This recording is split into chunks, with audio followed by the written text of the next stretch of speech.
Hello, my name is Dan Beaver and welcome to my YouTube channel, Creating the Intimate Connection. Now the purpose of my channel is to share with you information that I've used to help couples improve their personal lives, to increase intimacy between them and have better satisfying sexual relationships. Because as you might know, we weren't taught how to achieve any of this. We were supposed to just somehow do it on our own without any prior knowledge.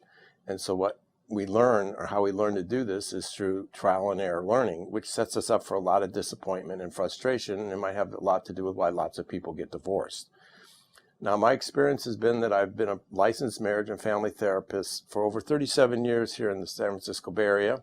I'm also a college professor at Los Madonnas College, and I've written 3 books on the topic: Learning to Love Yourself, Creating the Intimate Connection, and More Than Just Sex. I also do seminars and give talks to people in the community at large. Now, my approach to this topic psychologically is called cognitive behavioral, and that's kind of a fancy term, but what that means is cognitive means your attitudes and beliefs.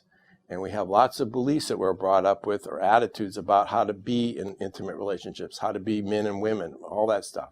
Some of it's good, some of it may not be good. But it all can change if you want to learn something new that might have a better outcome for you. The other component is behavior. Behavior is what you do. It's not what you think, it's what you do. It's action-oriented. How do you communicate? How do you listen? How do you resolve conflicts? Those are all skills, and that's the behavioral part of what I help people learn to do. Because without those skills, you're just fumbling around, don't know what you're doing. Now, there are important components to produce this kind of change. First one is awareness. Awareness is having that knowledge of what to do, and that's what I can provide through this channel, is help you have that knowledge that I've shared with lots of people and students on how to make things better. But without awareness, you're just going around on automatic pilot, and usually doesn't have a good outcome. But you can have that knowledge, you can know all about it and read the books, but that doesn't necessarily guarantee change. Because the next piece that is important is motivation. Are you motivated to make the change? Now, what creates that motivation from my experience has been emotion. Are you frustrated enough? Are you hurt enough? Are you scared enough? Or pleasure? Pleasure is a great motivator. Now, how much it is enough varies from individual to individual. What would motivate me might be different for you. It's all relative, but there's no right or wrong. Okay, and I can't motivate you, only you can do that.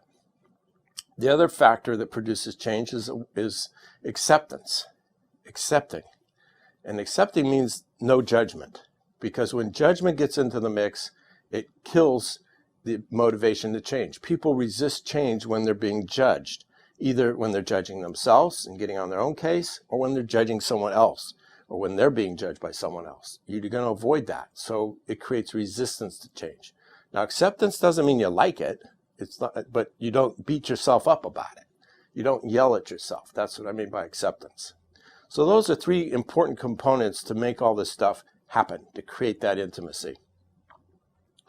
Now, intimacy is a popular word, and usually when people hear that word, they think of what? Sex. Well, sex is definitely part of intimacy, but it's only one part. The first part that I'm going to explore is self-intimacy. How do you love yourself? How do you talk to yourself? How do you set boundaries between you and other people? How do you care about your own emotions? Because when you are loving yourself, you don't let people walk on you. You take care of yourself. And people who are intimate with themselves feel their emotions and are able to communicate them. They're not disconnected.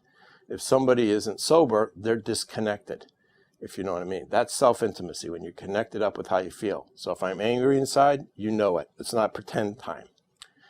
And then if you have intimacy with yourself, now you're able to create emotional intimacy with somebody else. And that comes through, particularly through communication and affection and touching and sharing information. How do you listen to someone? It has a lot to do with creating emotional intimacy in a relationship. How do you resolve conflicts? Because if you don't resolve conflicts, that's going to create distance as opposed to intimacy. And then the third form of intimacy that I address is sexual intimacy, which has to do with being sexual with someone who you're emotionally intimate with, in love, not just sex. That's mechanical. This is about sexual intimacy. It's very different. So those are the 3 types of intimacy that I'm going to approach in my channel. So I hope that you will check it out and gain some insight and awareness and knowledge from it. And if you'd like to learn more about me, you can always go to my website, www.danielbeaver.com, and you can check out my blogs, you can check out the books, the DVDs, the biography, everything's there. So thanks for listening. Talk to you later. Bye.